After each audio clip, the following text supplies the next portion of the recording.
So now we'll start the first topic, which is formal languages and finite automata. Now, what's a formal language? I think I mentioned this in the introductory lecture. So who remembers what a formal language is? Yeah. String of characters? And no, it's not a string. It's a set of strings. A language is a set of strings. Generally speaking, a formal language is just a set of strings. So a language is, or a formal language, a language. Now we're talking about a formal language. Later on, we will understand the relation between a formal language and a programming language. There is a relation in the context of compilers that we will not fully understand until we get to applying, finite automata and regular expressions to compilers. Then we will understand the relation between a formal language that we are defining now and a programming language. But obviously, this definition of a formal language is very general, very abstract, and just any set of strings can be a language. So a language is a set of strings. What is a string? A string is just a sequence of symbols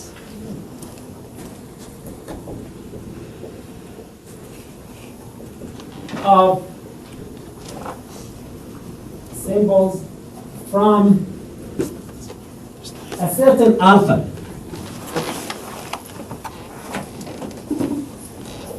From an alphabet. And an alphabet is just a set of symbols. In fact, I should have defined them in the other direction. It makes sense to first define an alphabet. So,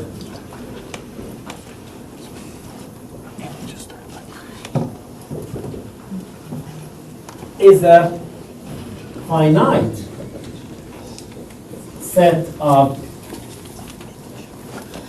symbols. So, the alphabet is a finite set of symbols. A string is a sequence. In fact, it's a finite. It's a finite sequence of symbols from a given alphabet. And the language is a set of strings. Now, what does a sequence mean? What's the difference between the string is a sequence, but the alphabet is just a set? What does a sequence mean? Yeah. Like a series? In order? So what's the difference here? A combination? Like a combination? No, in fact, it's not a combination. Yeah. The order? Yeah, the order. Yeah, that's the key. So when we say a sequence, the order matters. So 101 is different than 011. So this is a string. This is a different string. It's the same set of symbols, but in a different order. So this string is not the same as this string, because in strings, the order matters, and the string is defined as a sequence. Normally for the alphabet, we use the sigma to represent an alphabet. So let's take an example.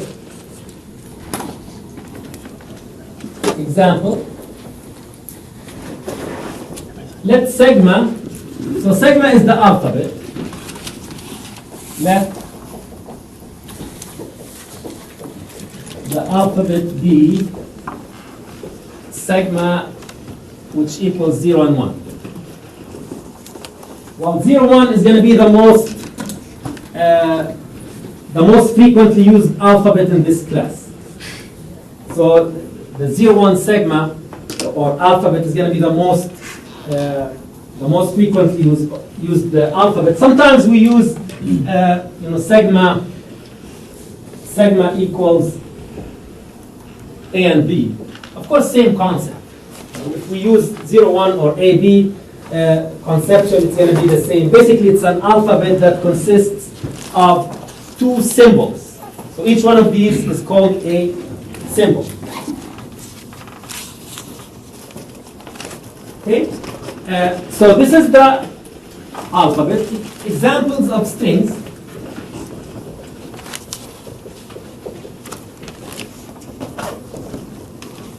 Are 0, 0, 1, 0, 1, 0, 1, 1, 1, 0, etc. So any sequence of symbols from this alphabet is a string. Now let's define some languages. So language examples.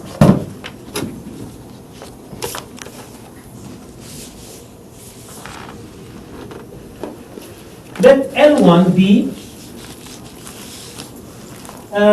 string 001 and string 111 and string 01. So this is a language that has 3 strings in it. So just any set of strings is a language. But obviously, not any set of strings is an interesting language, right? So this is a valid language, but I don't see any, anything in common among these. I don't see a certain pattern here. So the language is not necessarily an interesting language. A more interesting language is this language, L2. The set of strings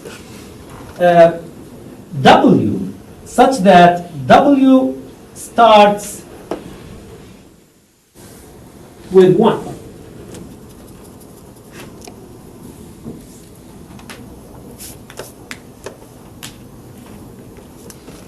With a 1.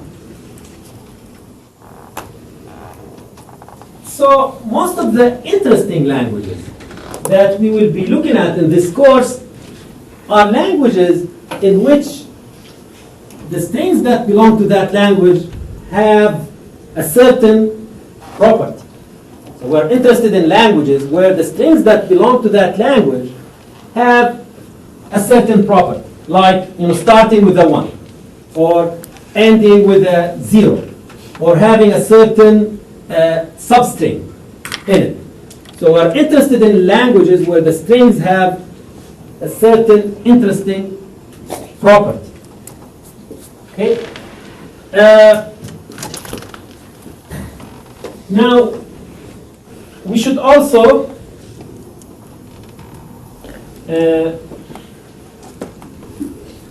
mention the empty string. We use epsilon to represent the empty string, or for the empty string.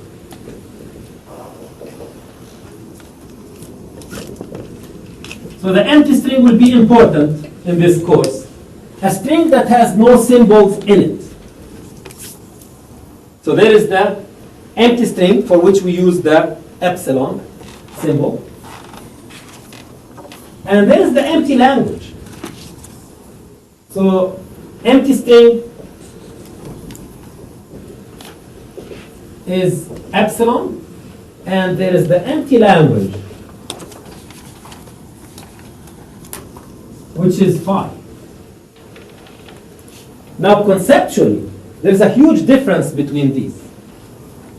So phi is a language that doesn't have any strings in it. Epsilon is a string that doesn't have any symbols in it. So epsilon is a string. Phi is a language, an empty language. Now, how about this? How about this language? L equals the language that has the empty string in it. Is this the same as phi? No. Yeah. Why not? Because it still has a string, but it's just an empty string. Exactly, yes, exactly. So this language has a string in it, but this string happened to be the empty string. So the number of strings in this language is 1. The number of strings in this language is 0. So it's important, to pay attention to these subtleties in this course. Okay, now we have defined a language, an alphabet, and a string. Now, what we are interested in is a mechanism or a tool for recognizing a certain language. A tool that we give it a string and it tells us whether that string belongs to a given language or not. So for some of the interesting languages that we are interested in looking at, we would like to have a way of determining whether a given string belongs to the language or not. And this, one such tool is the finite automaton. So finite automata is the plural. A finite automaton is a tool that allows us, that we can use to recognize a language. Okay? So a finite automaton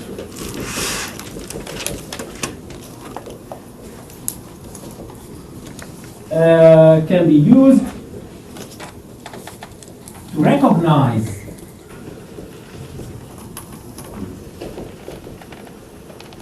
certain languages. Now, what kinds of languages? That's something that we will see later. We will understand it. I'm not going to say what kind of languages. But finite automata can recognize a certain class of languages that we will learn about later. What class or what family of languages can be recognized using finite automata. And what does a finite automaton look like? It looks like this. It has an initial state or a start state. So usually we draw it like a graph. And a graph consists of nodes and edges. So a graph has nodes and edges in it. And in the graphical representation of a finite automaton, which is not the only representation, we will see another mathematical way of representing finite automata that is not graphical. But the graphical representation, which is what we call the transition diagram of a finite automaton, is a graphical representation in which a node represents a state and an edge represents a transition to another state. So this could be state 0, Q0, and this is state Q1. And if we get a 1, now everything that we do in this class is defined relative to a certain alphabet. And if I forget to specify the alphabet, or if I do not specify the alphabet, then by default our alphabet is 0, 1. That's the default alphabet here. So this finite automaton, this is our start state, and this is saying that if we get a 1, what do we mean by get a 1? Because this finite automaton is going to process a given string symbol by symbol, or using the more computer science term, the term that we use in computer science, which is a character. Okay, mathematically we say a symbol, but in this case it's a character. So if the alphabet is 0, that symbol is either 0 or 1. So the finite automaton is going to process the string symbol by symbol, and based on the symbol and the current state, it's going to transition to the next state. So here it says that if we are in this state and the first character or the first symbol in the string is 1, we transition to state 1. If the first symbol is 0, we transition to state number 2. If the next symbol is a 1, we transition to state 3. Now, the kind of finite automata that we're studying in this case are called deterministic finite automata. So initially we'll study what we call deterministic.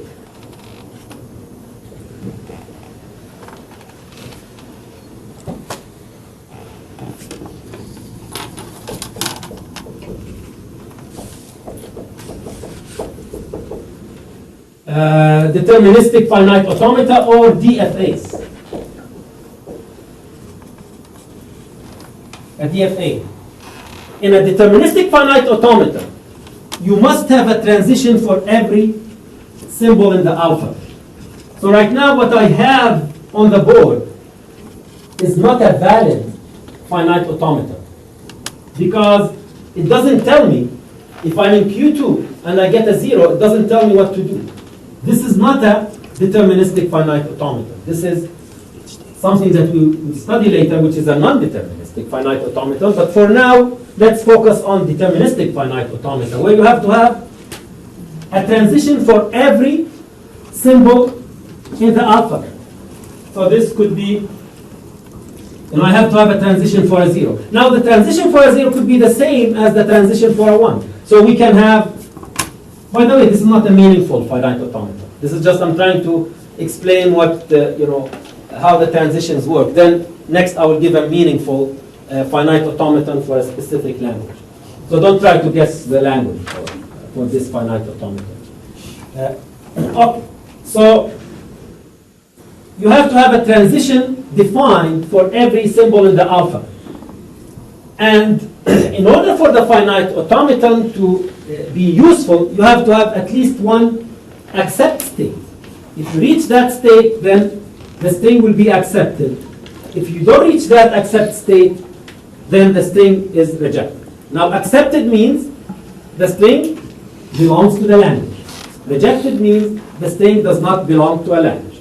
So a finite automaton successfully recognizes a language if it accepts every string that belongs to the language and rejects every string that does not belong to a language.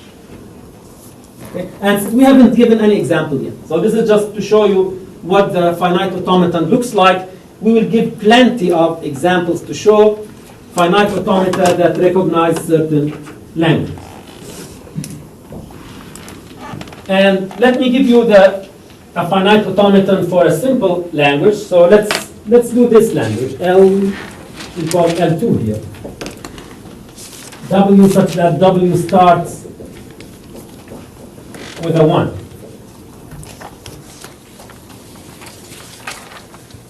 So in this case, this is my start state. So the start state is marked by this incoming edge, or this arrow that goes into the node. So this is the start state. So initially I haven't seen anything. Now I'm looking for strings. I would like to accept the strings that start with 1. So in this case, what it means is that if I see a 1, if the first symbol that I see is a 1, then I should just accept that. So I mark the accept state with a double circle. So 2 circles, a node with 2 circles is an accept state. So this is an accept state, or a final state. And this is the initial state, or a start state. So if I get a 1, I accept. Now what will happen if the first symbol is a 0? I'll just go to a state. If the first symbol in this string is 0, I will go to a state that will never go into an accept state. Because if it starts with 0, it does not satisfy the property of the language. So I will just stay there. No matter what symbols I see afterwards, I reject it. And here, in this case, if I have a 1, no matter what I see after the 1, I'm going to accept. So let's trace this on an actual string. So what if I get the string, 1, 1, 0? So 110, this is the start state. It says if you are in the start state and you see a 1, you transition to this. Let's call it Q1. And let's call this Q2. So if I get a 1, I transition to Q1. Now I get another 1. So what does this tell me? If you get another 1 or you get a 0, stay in the same state. So it will just keep me in the same state. Then I get a 0. But it also says if you get a 0, you stay in the same state. Now I'm still in the same state. So I process the whole string and I end up in an accept state. This means accept, which is the right behavior, because this is a string that starts with 0. Now what if I process this string, 0, 1, 1? I start in the start state or the initial state. This transition tells me that if you see a 0, go to state Q2. And when I get to Q2, no matter what I read, whether I read a 1 or a 0, I stay in Q2. And obviously this is a Q2. This Q2 doesn't have any transition out of it. And such a state is called a what? Rejected. It's a trap state. This is a trap state. Once you get there, you are trapped. So this is a trap state. Okay, so that was our first example of a finite automaton. In fact, next time we will say more about this small example. So we're still not done with this small example. We'll say more about it next time.